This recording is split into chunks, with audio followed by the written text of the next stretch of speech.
কি করবেন? গ্রেফতার করবেন, মারবেন,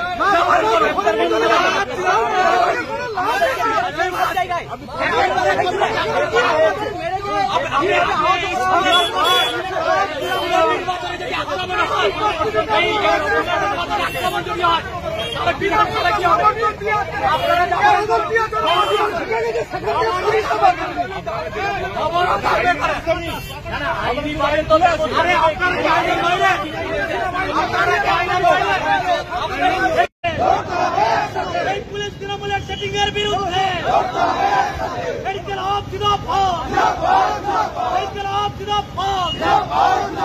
সুন্দর মাদ্রাসায় প্রগতিশীল প্রার্থীদের উপর আক্রমণ হলো কেন?